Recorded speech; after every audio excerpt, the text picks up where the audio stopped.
যে আমার কাছে রিপোর্ট আসছে যে অনেকেই বলছে আমি আসি না। হ্যাঁ, তাই না?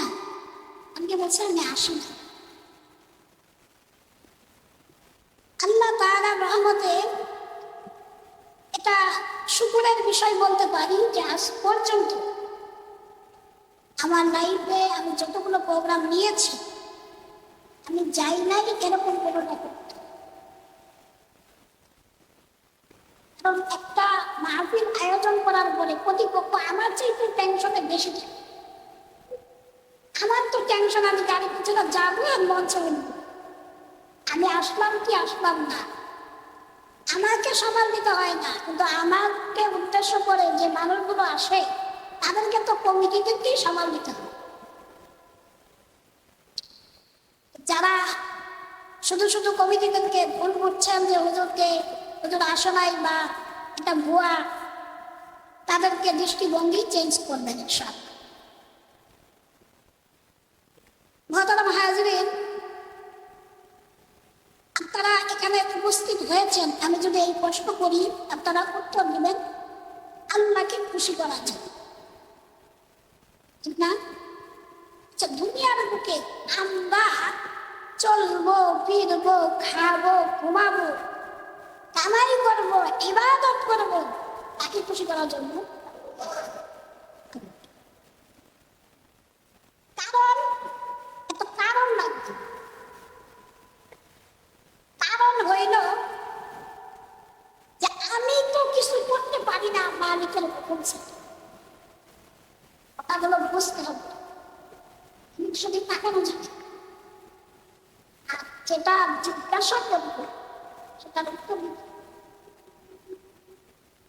আলহামদুলিল্লাহ, আমার আগে যারা আলোচনা করেছে আল্লাহ তাআলা তাদেরকে সুর দিয়েছে, মাশাআল্লাহ অনেক সুন্দর সুর দিয়ে আলোচনা করেছে, আপনারা শুনেছেন।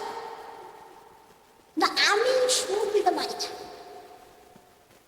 আল্লাহ তাআলা এটার মধ্যে আমাকে একটু দুর্বলতায় রাখছেন। ছোট মানুষ গায়ের জোর কম, ভাঙা ভাঙা কয়েকটা মিনিট কথা বলবো, আমার সাথে উত্তর দিয়ে সাথে থাকবেন তো ইনশাআল্লাহ। তাইলে আমি কিছু করতে পারি না কার হুকুম ছাড়া? আল্লাহর হুকুম ছাড়া।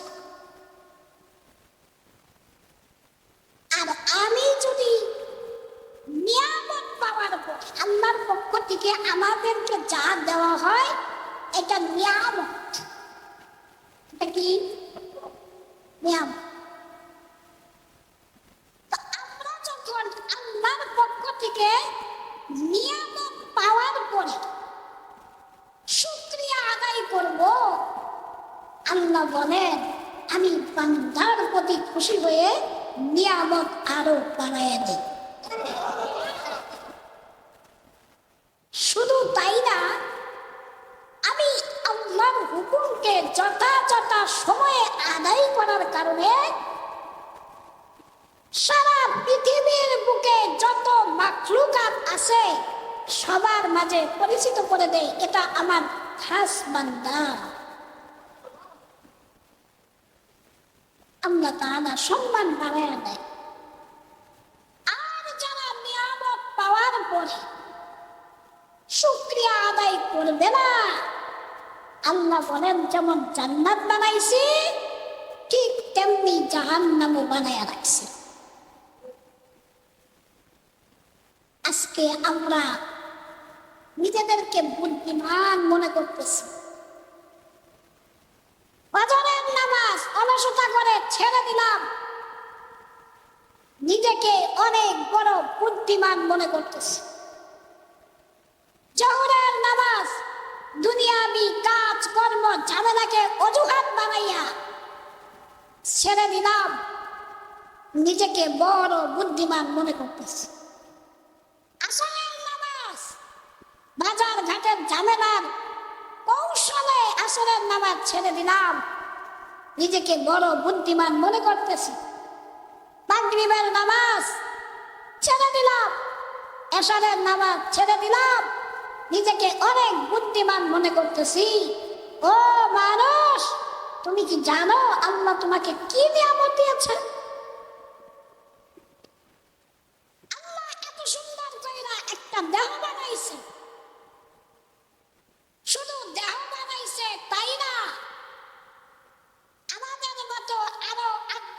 মানুষ আছে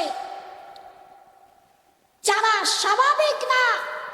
আল্লাহ আমাদেরকে এমন একটা নিয়ামত দিয়েছে যেই নিয়ামতটা ছাড়া আমরা অচল।